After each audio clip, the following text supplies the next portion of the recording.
Let us open our Bible on Psalm 72, verse 17 hanggang 19. Praise the Lord. His name shall endure forever. His name shall be continued as long as the sun. And men shall be blessed in him. All nations shall call him blessed. Blessed be the Lord God, the God of Israel, who only doeth wondrous things. And blessed be his glorious name forever, and let the whole earth be filled with his glory. Yes. So, God has no expiration. Wala siyang expiration. Ang pangalan niya has no expiration. Sinabi dito, His name shall endure forever. His name shall be continued as long as the sun. And men shall be blessed in him. All nations shall call him blessed. Blessed be the Lord God, the God of Israel, who only doeth wondrous things. Blessed be his glorious name forever, and let the whole earth be filled with his glory. Amen and amen. Kaya anong nangyari ngayon sa sanglibutang ito? Ano ang pinaka-highlight ngayon sa news ng buong mundo? That Hollywood is in burning or on fire, no? Lumalagablab ng apoy ang dako ng Hollywood. Anong meron dyan sa Hollywood? Nandyan yung tinatawag na Universal Studio. Nandyan ginagawa ang mga film na pinapalabas sa buong mundo, and people are so much admiring, adoring those actresses and actors and those film showings. Ang daming mga taong humahanga. At ano ang dinudulot ng katuruan, impluensya sa mundong iyan? Anong makita mo dyan sa Hollywood na mga pinapalabas nila? Puro mga almost nandyan na ang lustful na mga gestures ng mga actresses at actors that induce lust of the flesh, lust of the eyes, and pride of life. Tingnan mo the way they act. They have guns, they drink wine, they have mistresses, they are killing, hating one another. Lahat ng mga matatawag nating that not supposed to be promoted sa mind o mindset ng tao sa mundong ito. Dapat hindi. Yun ang pinapalabas. Kaya, ang mundo ngayon, in terms of number of percentage of people, rumarami doon sa Hollywood ang mga humahanga. They praise, they magnify, they adore, kung ano-ano pa. They are the producers of all kinds of immoralities. Tingnan mo ang mga buhay ng mga actress at saka yung actors dyan. Bihira ka lang makarinig dyan na one-man woman.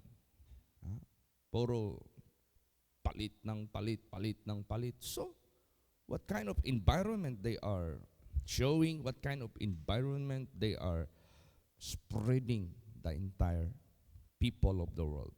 Kaya, ang Diyos, may paraan siya to change the world. Praise the Lord.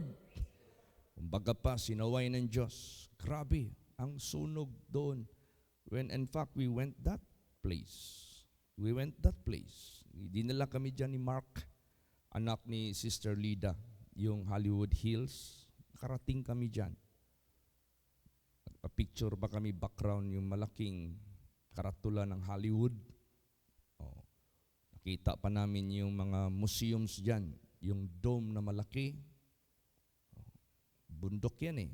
Oh, kita namin yung mga bahay, sabi ni Mark sa akin, Pastor Chit, you know, the houses here are so mahal daw masyado mga bahay doon kasi most of the actors and actresses are residing in that community. Ngayon, yun na ngayon ang nasusunog. From house to house na ang sunog ngayon. 10 na ang patay. Kaya, dapat mabalik ang mga tao doon sa buhay na Diyos. Praise the Lord. Kaya nga sinabi diyan, His name shall endure forever.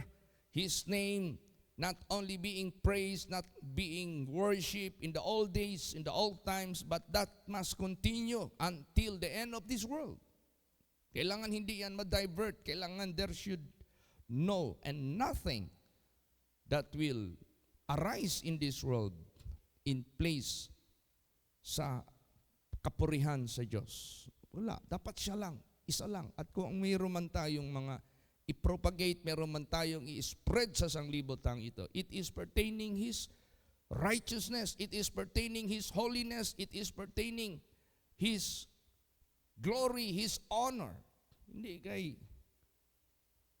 nagpo-promote ka ng satanic, demonic, debellious, earthly, sensual na mga bagay until people are becoming the same with that kind of gestures, atmosphere, and attitudes. So, tingnan mo, ang dami ngayong mga buhay ng tao na nasira. Paano? Pag nanood sila ng sini, akala nila aktor din sila kung magkabit-kabit. Parang feeling din nila na magaling silang lalaki. Yung pala immoral na yung takbo ng utak nila. See, kung paano maghawak ng bote, paano maghawak ng sigarilyo yung mga actors dyan. Akala mo, ang feeling nila, actor na rin sila. So, it promotes ungodliness. It promotes unrighteousness. Kaya this is the wrath of God, actually. Puot na ito ng Diyos. Kasi hindi na ang pangalan ng Diyos, hindi na ang katuwiran ng Diyos, hindi na ang kanyang glory ang nahahayag. Blessed be the Lord God, the God of Israel, who only doeth wondrous things. Siya lang yung tanging nag-iisang gumagawa ng wondrous things that's supposed to be praised, that's supposed to be worshipped, that's supposed to be adored, that's supposed to be served. And blessed be His glorious name forever. Let His name be blessed by all people of all the world. Let the whole earth be filled with His glory. Hindi kayang sanglibutan na puno ng immoralities, na puno ng ungodliness, unrighteousness, wickedness, na puno ng impluensya ng masamang espiritu. No, that ought not to be done. Or else, the wrath of God is being what? Iniimbita mo ang puot ng Diyos. Because that is against His will. That is against His holiness. And remember, He made you. May puot siyang ipadama sa tao pag lapastangan mo ang kanyang katuwiran. Bumaba na nga siya dito sa lupa. Sinaway na nga niya ang kasalanan sa buhay ng tao. Gumawa na nga siya ng redemption. Gumawa na nga siya ng daan para ang tao makarating sa kaharian ng Diyos. And yet, anong ginagawa ng mga tao? They don't have the fear of God. Wala silang takot sa Diyos. Oh, most of the actors, most of the actresses are Christians too. What kind of Christians? Halfway Christian? There is no halfway o half Christian. Walang half Christian nakapasok sa langit. The Bible says you must full Christian. Hindi pwede na sabihin ng angel pagdating ng panahon, cut that halfway. The upper part of the body will be going to heaven and the lower part will be going to hell. Walang ganun. Kaya, puot ito ng Diyos. Paalaala ito ng Diyos. May pagkakataon pa ang tao magbago ang kanilang pag-iisip, ang kanilang pamamaraan ng pamumuhay. Basahin natin. Psalms 113, 2 hanggang 4.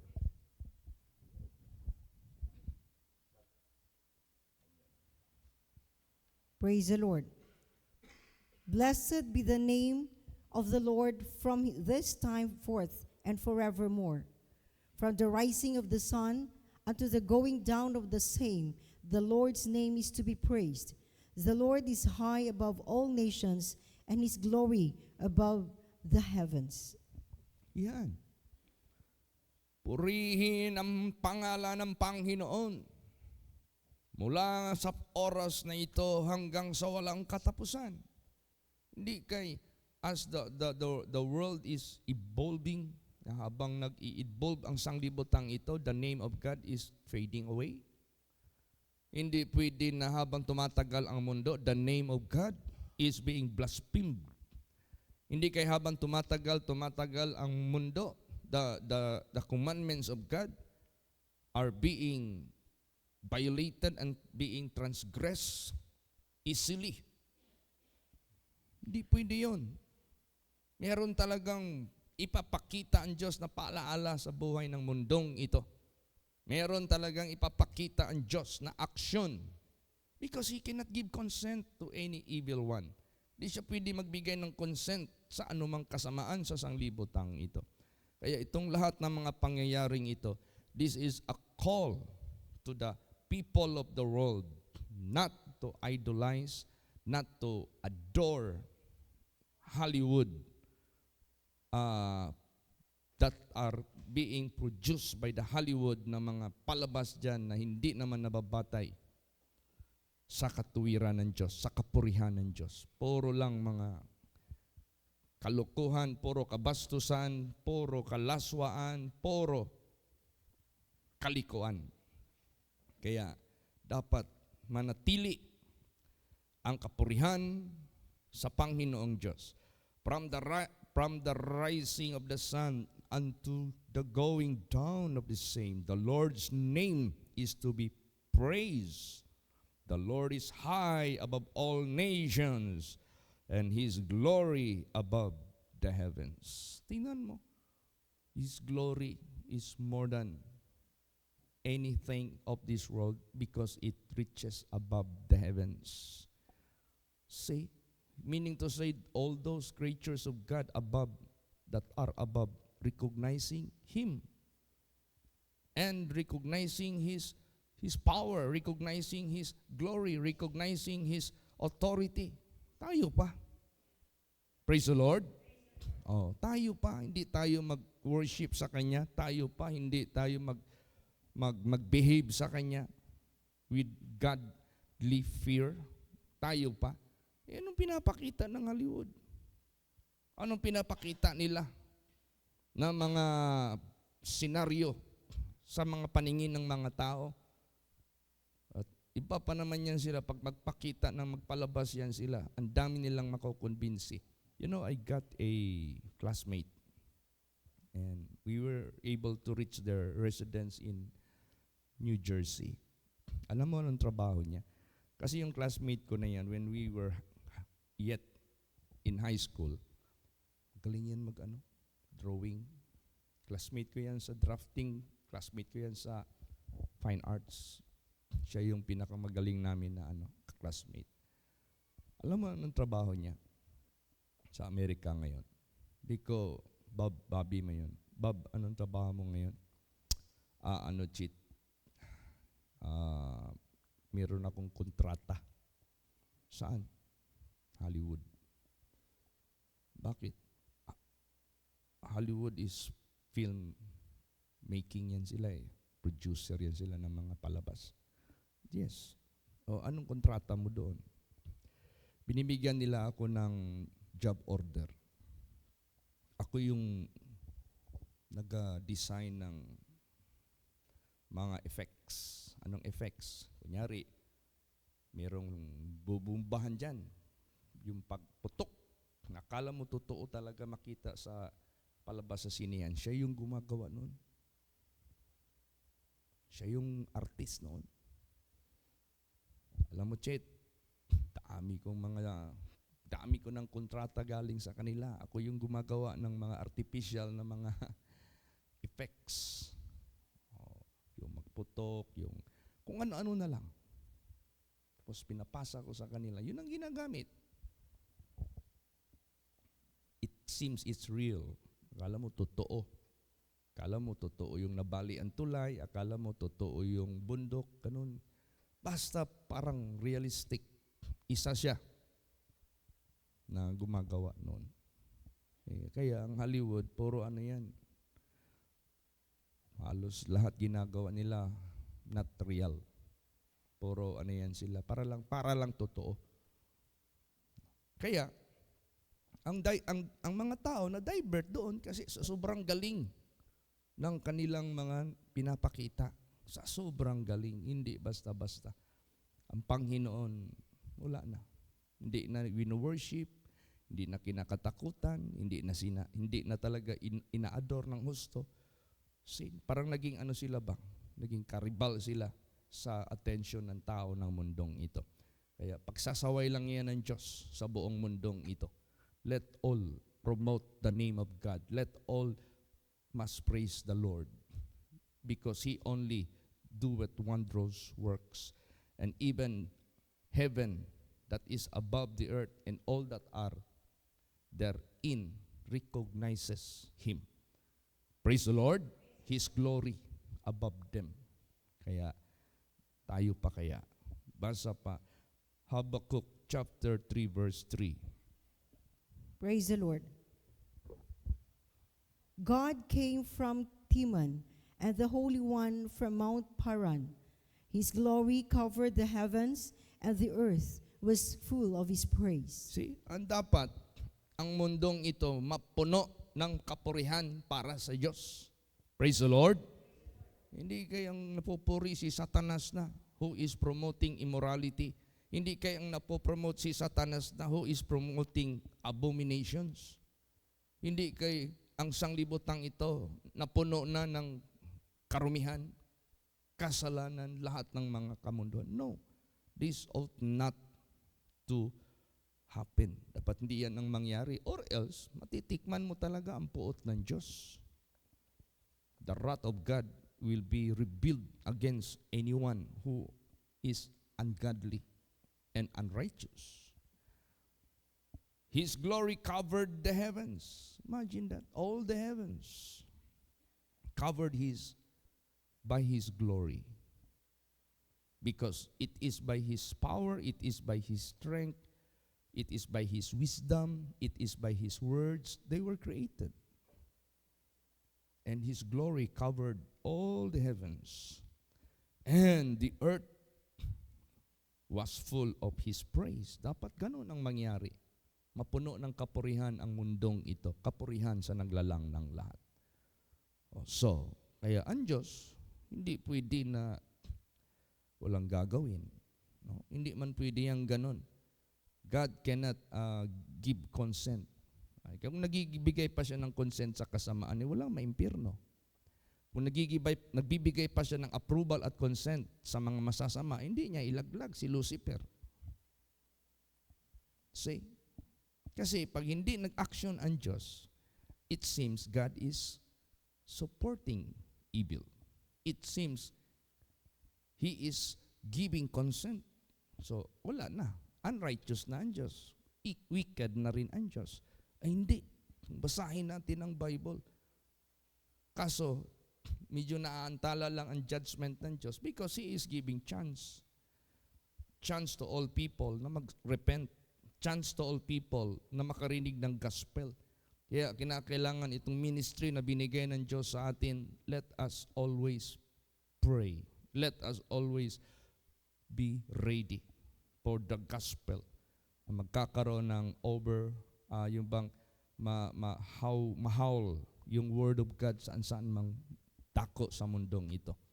As the Bible says ngayon, that the earth was full of knowledge, na mapupuno ito ng kaalaman ng Diyos. Praise the Lord. Bakit? Basa pa. Bakit dapat siyang purihin, sambahin, luwalhatiin? Psalms 8 verse 1. Praise the Lord. O Lord, how excellent is thy name in all the earth. Who has set thy glory above the heavens? Yes. Imagine that. O Lord, our Lord. Walang tao sa sanglibutang ito that as being Lord, that He is not their Lord. The moment you refuse Him, the moment they refuse God as their Lord, you are denying your Creator. Wala. Saan ka mapunta? Yung nag-create sa iyo, hindi mo ni-recognize, hindi mo siya ginawang Lord, hindi mo ginawang Panginoon mo. Nako, dapat ganun. O Lord, our Lord, how excellent is thy name in all the earth. Say, ano na excellent pa ba ang name ngayon sa mundo? Ang dami nang ateist. Ang dami nang mga yaga-yagaon sa pangalan ng Panginoon. They blaspheme the name of God. They make so much rubbish against Christ. Pasalitain mo yung mga tao ngayon dyan. May mga reliyon pa dito sa Pilipinas, hindi nila kinikilala ang pagka-Diyos ni Kristo. Tao lang ang pakilala nila kay Lord Jesus Christ. Ang laki pa naman ng grupo niyan. Kaya sabihin ko po sa inyo, hindi natatakot ang Diyos sa malaking grupo, sa mayayamang grupo. Sabihin ko po, it's so dreadful. You do not recognize. Pagkatao lang ang pakilala mo kay Kristo. Hindi mo kinilala yung pagka-Diyos niya. Samantalang nire-reveal niya dito that He is God. Praise the Lord. Ang nakapokus lang sila na doon lang lagi sa pagkatao ni Kristo. Totoo man yun. Di mo man yan ma-deny. Talaga mang, totoo man talaga yan. Pero do not ever forget that He is also God. Pag i-deny mo na yan that He is God, Jesus said, if you will not believe me that I am He, you will die in your sin. Kaya, yung mga grupo na yan, kita mo, puro may mga bisyo, mga leader nila, puno ng bisyo. Paano? Wala na, hindi na-recognize ng totoo si Kristo. Naging powerless si Kristo sa kanilang buhay. Kasi tao nga lang hindi Diyos. Pero dito sa totoo na turo sa salita ng Diyos, Christ is God. And He is dreadful. Nakakatakot. Dapat tayo mag-reverend sa Kanya. Dapat tayo mag-worship sa Kanya. And let His name be praised and be exalted. He is only doeth wondrous thing. Siya lang, wala ng iba. So anong gagawin natin? Yung bang asam-asamin natin siya? Let us thirsty after Him. Let us long after God. Basahin natin. Psalm 63 verse 1. Praise the Lord. O God, thou art my God. Early will I seek thee. My soul thirsteth for thee. My flesh longeth for thee in a dry and thirsty land where no water is. Ayan. O God, thou art my God. Imagine, the God of the universe, the Creator, He is your God. Early will I seek thee. My soul thirsteth for thee. My flesh longeth for thee in a dry and thirsty land where no water is. See, hindi pwede na walang moment sa buhay natin na mawala siya sa isip, sa puso natin. Hindi kayang mga tao ngayon, lagi na lang naghihintay, o ano namang next na coming soon na palabas ng Hollywood.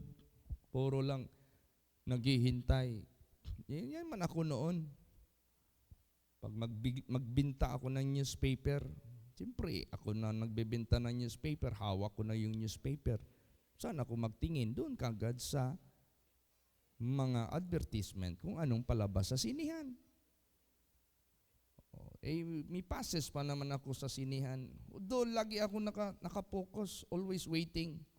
Coming soon, coming soon, coming soon. Ngayon, na-enlighten ako. Sino na yung hinihintay ko lagi na nilolong ko? Ang Panginoong Diyos na. Praise the Lord. Wala na yung bad influence sa ating kaluluwa na nagdadagdag lang ng kasalanan. Ano pa?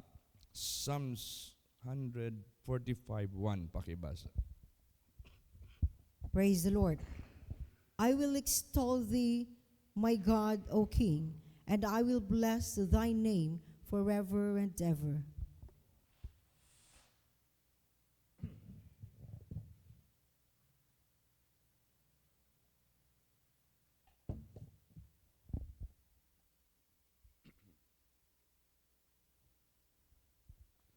Yan ang dapat nating gawin.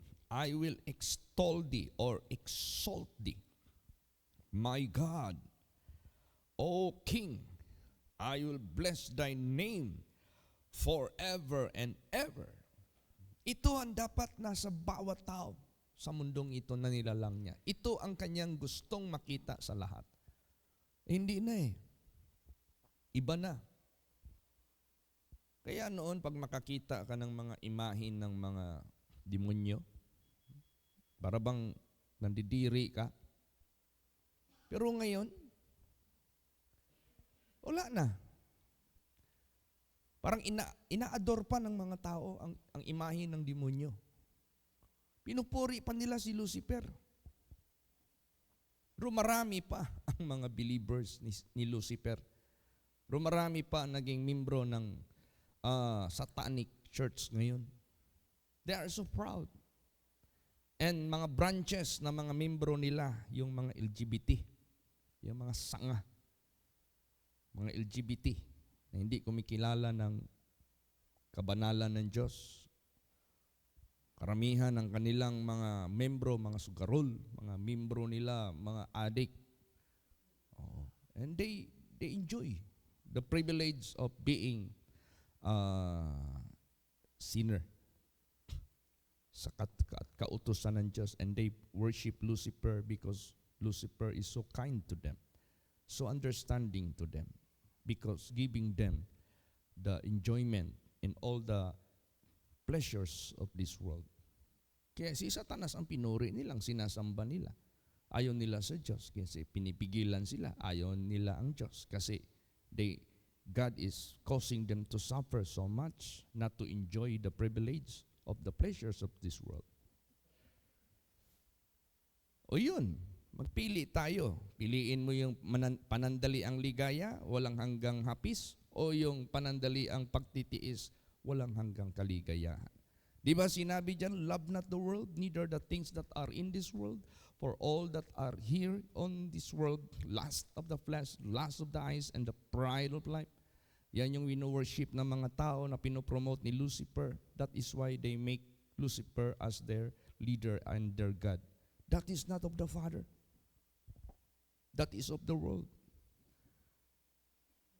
And whosoever loveth the world, the love of the Father is not in him, because they are doing unrighteousness, ungodliness, sinfulness against his commandments.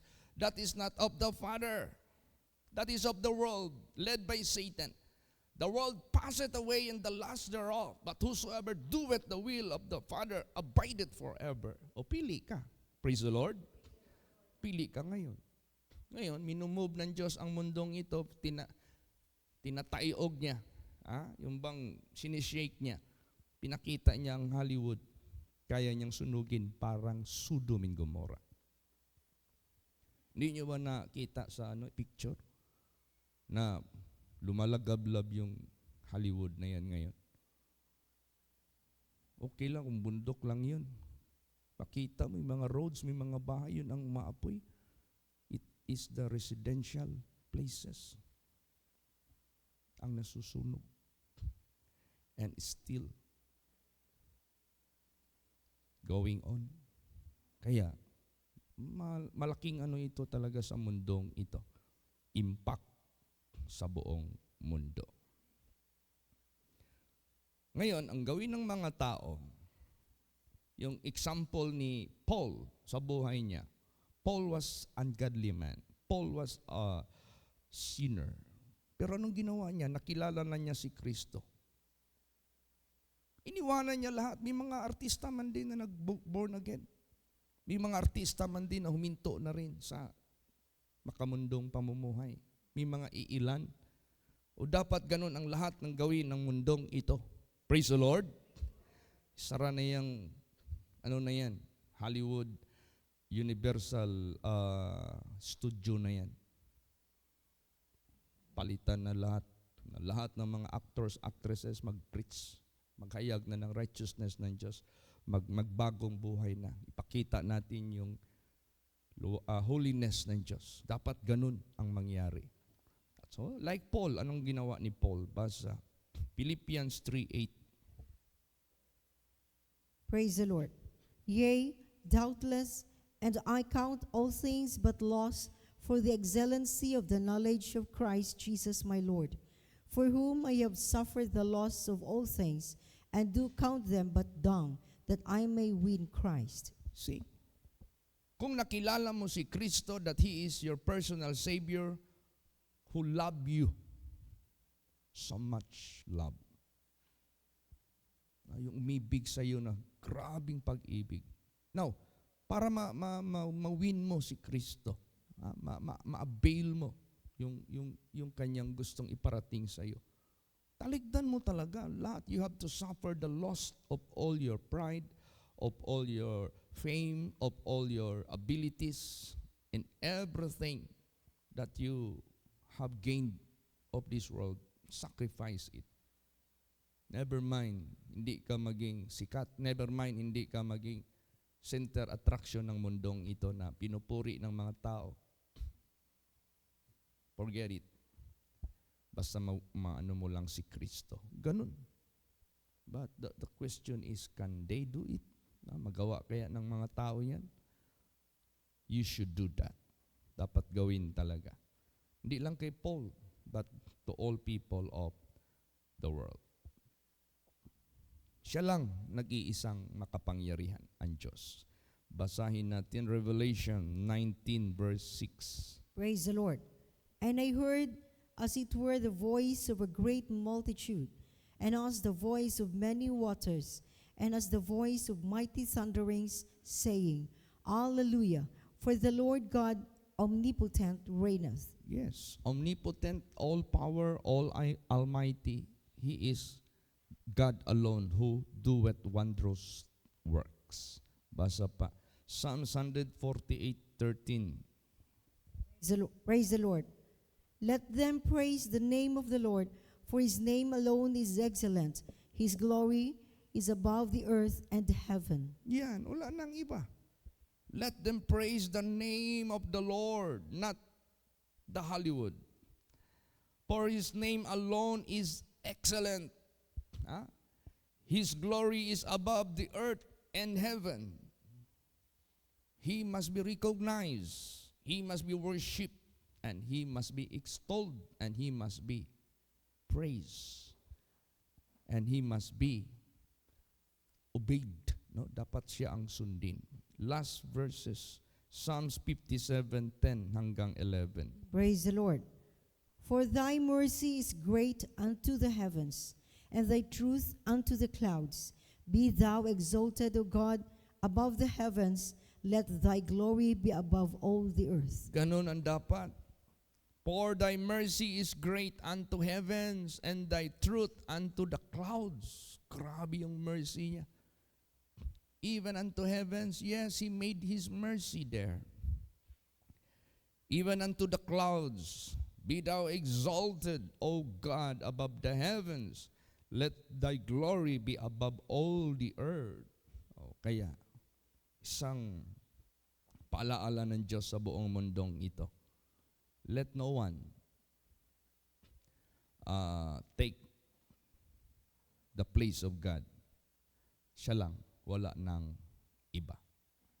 Without Him, we can do nothing. Without Him, there was nothing that is being made. So therefore, it must be He, the only one that doeth wondrous things, must be worshipped. Wala nang iba. Then of course, Satan, Lucifer will react against that statement because Lucifer is the power grabber. Lucifer is always gusto niya talaga siya maging Diyos. Kaya siya yung karibal ng Diyos. Kaya tinagurian siyang the mortal enemy of God. And he is already condemned and judged. Don't believe him. Don't trust him. His lies. Don't be deceived of him because you will be going together with him. Sasama ka papunta sa impyerno.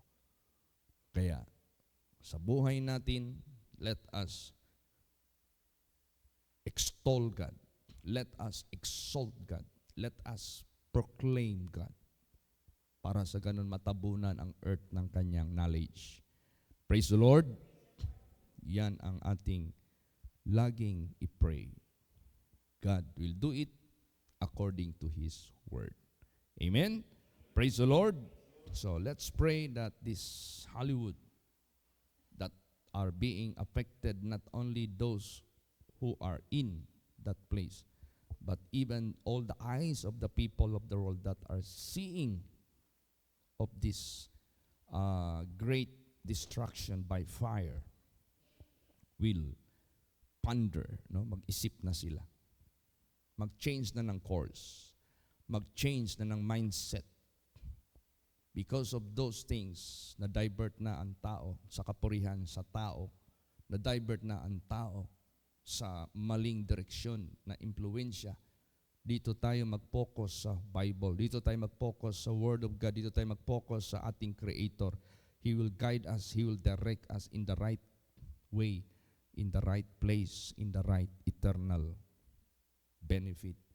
At kahit sa temporary nating pamumuhay, God will bless us. Amen? Praise the Lord. Magsitayo po ang lahat.